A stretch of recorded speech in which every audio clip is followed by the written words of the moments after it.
I try not to praise anybody. And especially we don't praise more than Allah. Praise anyone more than Allah. But really, you know, I remember it's about, what, 2 years now? No, 1 year and a bit now. Coming up to Hajj, it will be 1 year, 2 years. It's 2 years, it's not 2 years, is it? Abu Talhah. Yeah, it's 1 year. I remember I was in Morocco. I was on one of my visits to Morocco. I remember I was on the internet and I saw a husband and wife died in a fire. Well, it's Hajj. In fact, even one happened recently, last week. A family went to Umrah from Wales and they had a car accident. And before that, a few years before that, there was another brother from South London. There was about 3 of them in a car traveling from Medina, and they got in a car crash.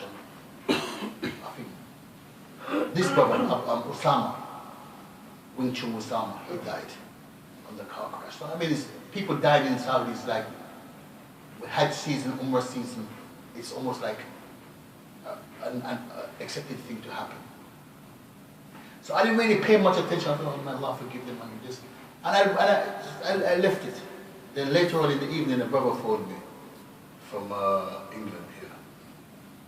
And he said, have you heard what happened to Abu Talhah? I'm like, what happened to Abu Talhah?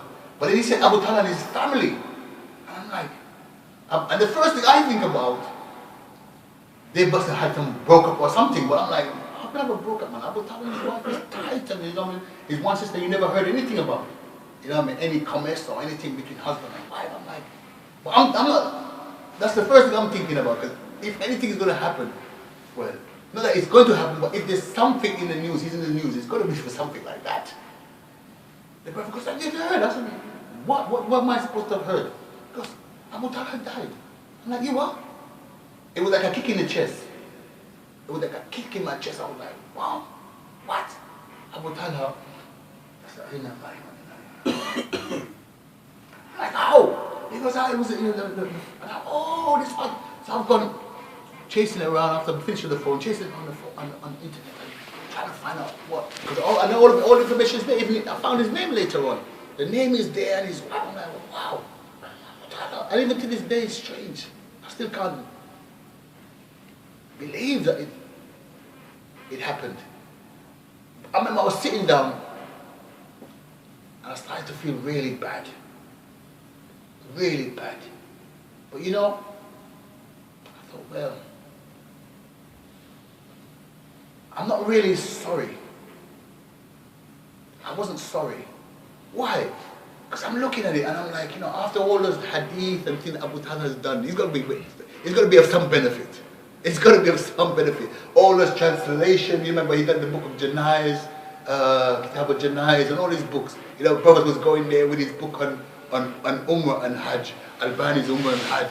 I mean, how many brothers and sisters done Umrah and Hajj? I remember I did the Hajj with his book, and I did Umrah with his book. You know, he's translated. You know, how many brothers have actually benefit from Abu Talhah? So I'm looking at it, I'm like, the more I'm hearing about it, I'm like, you know what?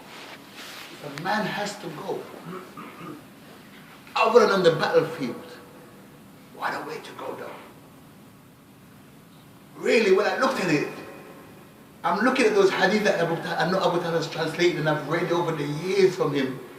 I'm like, well, if a man's going to go, what a better way to go. I mean, I haven't spoken to any brother really. I'm like just thinking, my man's died on Hajj. He's in Ihram. You know what I mean? So he's gone there, and I know that Abu Talhah wasn't a man that was like, talk. He wasn't like that. And he was a brother from the time I've known him. He's a brother I've always seen sincerity from. Always sincerity. Not a brother who likes the limelight. And in fact, he used to allow other people to take his work and get the limelight. I mean, I was one of them among them. A lot of my talk was based upon work that he's translated. Or pieces that he's translated. And a lot of people got it from Abu Talhah. So I'm like, the man really, and it's not one a brother that, as I said, that anyone really knew, that anyone spoke bad about. I remember one of the times, it was amazing. I just digress a little bit from here, still with a point. Because something is funny. When Abu Talhah came back, and his thing was always with hadith. So he started to translate a lot of, one of the first big major work he was doing was Kitab al-Tawheed. But he's giving it to Abu Muntasir, who was the so-called leader of our group at the time. And I noticed Abu Muntasir's talks has changed. There's a bit more quality to them now. And you know, the Ikhwani business is gone. So I'm like, but not thinking, because I used to ride with Abu Muntasir. So Abu Muntasir used to say, Dawood has come back, and he's not really doing helping the dawah, and all he does. And I remember, I'll never forget this, may Allah forgive me. He mentioned that all he does is drink tea. So I've got in my head, that's all Abu Talhah does. Sit down at home, drinking tea. And I remember that a few days later, I've gone to Abu Talhah's house. And if anybody's been to Abu Talhah's house, you know what I'm talking about now. We've walked in, Ahlan wa sahlan, we welcome. He'll go into his kitchen, he'll bring the tea, and he'll bring the nuts, and he'll bring like some biscuits. And, you know, simple food, but alhamdulillah, it was good, you know. Because sometimes we just turn up, we never expected, so we'll turn up. But I'm sitting there, and he's got this massive cup, the biggest cup I've ever seen. A huge cup, it's almost like a pint cup. It was a cup, not a glass, a pint. It was massive. And I'm like, look at him. That's true. That's all he does. I'm just, my head is going, that's the proof. Look at it, look at, just what would a man do with a cup like that? I've never seen a cup like that. I'm like, look at it, it's true. All he does is sit and drink. And I'm like cringing. But later on, we actually, after Abu Talhah got married, his wife started saying, because there's no way the sisters will get it. And Abu Muslim was getting all his work, but Abu Muslim was giving it to himself. So when he got married now, his wife started giving to his sisters. So then we realized Abu Talhah was actually doing work, and Abu Muslim was benefiting from his work. But he wasn't giving no credit. But then when I went to Jordan, I remember I went to Jordan, and I've gone to this friend of Abu Talhah, Saleh, which I mentioned earlier on. And his first time we got to his house, come inside, he's bought the tea. I noticed this massive cup on top of the, among those cups. I mean, Arabs normally give you a small glass and a thing. And he got like the Moroccan glass, but this got this massive cup on the tray. I'm like, you've got one as well? He goes, yeah. He goes, me and Abu Talhah, that's what we used to do. I taught Abu Talhah that. Because when we're doing the research in the hadith, we used to have this big cup of tea, right? And he said all night, drinking tea and researching. So Abu Talhah, what he used to do, he had that big cup. And if you knew Abu Talhah back in the days, I remember I said, Abu Talhah, there's a hadith or there's an issue here. Can you check it up for me? So you check it. He'll bring you an insight. You'll get like papers like this. Because he's gone to books. So when he's doing his work, he's got the tea. That's his fuel. So he'll be on this work. And if you ever see Abu Talhah research, he's not one of those one book manuals. He's not one book. He's like, he goes to his desk, he's got a big desk. On top of the desk is just books.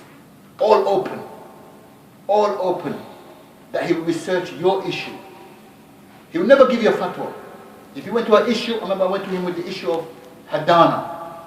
Who has the right of the children? He must have went to at least 7 books. Big books, some of them books, Al-Mughni, Ibn Qudama, Ibn Qayyim's book, Zad al-Mad, and a few other books. That's how he works, so he needs his tea. It wasn't him, and he was not a lazy brother, and he always helped brothers. But he'll never give a brother a fatwa. And the brother would never put himself forward. I remember one of the things that happened when Brixton came, when one of the time Brixton made an agreement with us, which they never kept, was that they actually managed, they asked, okay, we'll have Abu Talhah come, because they didn't want Abu Khadija. Abu Khadija was Pakistani. They didn't want him. We'll take Abu Talhah though. That's another issue, we'll explain that another time. So they agree Abu Talhah. Abu Talhah is not doing talks at the time. He's not doing talks. Abu Talhah did not used to do talks.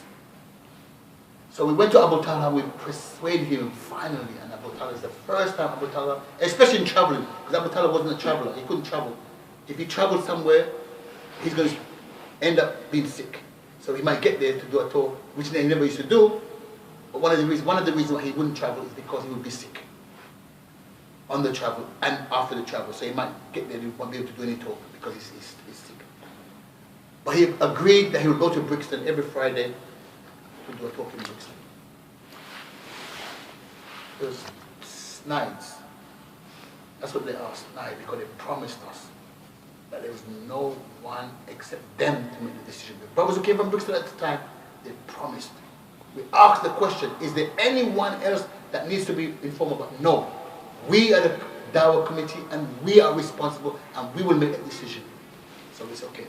Even Abu Talhah would go. He agreed. Finally agreed that he would go. It's the first time Abu Talhah ever agreed to give a talk. Any kind of talk. He agreed to that. And then they turned around and stabbed us in the back after that. That's Brixton. Or part of Brixton. But the point is, when we look at Abu Talhah, and I would like, and anyone who's looked at it, and you look at those hadith and those narrations speaks about a good ending. Can we not accept hope for a good ending for Abu Talhah? And me, myself personally, one of the reasons I didn't become emotional was the fact that I'm looking at, well, you know what, we all have to die. And what a better way to go. Because all the signs of goodness is there with him. Even when the brothers explained how the janazah came about, and everything, it just seemed like, everything was just like, you know what, Allah aided you. Allah aided you and Allah chose you and Allah called you. And you, what better way to go? Even some of the brothers said that even when it was when the fire broke out, they found him like, when they found his body, it was like he's in the prayer. And Allah knows the best about that. Because even when you look at it, how did he not get off? How did he not get off? He shouldn't have even been on that coach in the first place. So look at it again. Why? Because I believe of the brother's sincerity and his effort, his aid for this dawah. Because first of all, praise Allah. But the reality is, more than half the work came from him. All this thing about Sheikh Albani, Sheikh Mukbil, Sheikh Bin Baz, Sheikh Uthaymeen, Sheikh Muhammad Al-Jam, all of those individuals are individuals that he introduced to. Sheikh Ubaid Al-Jabri, he introduced to. He opened that door. Who knew Sheikh Mukbil Yemen? Who knew Sheikh Mukbil Yemen? Nobody spoke about Sheikh, because Sheikh Mukbil was in Yemen, in the mud.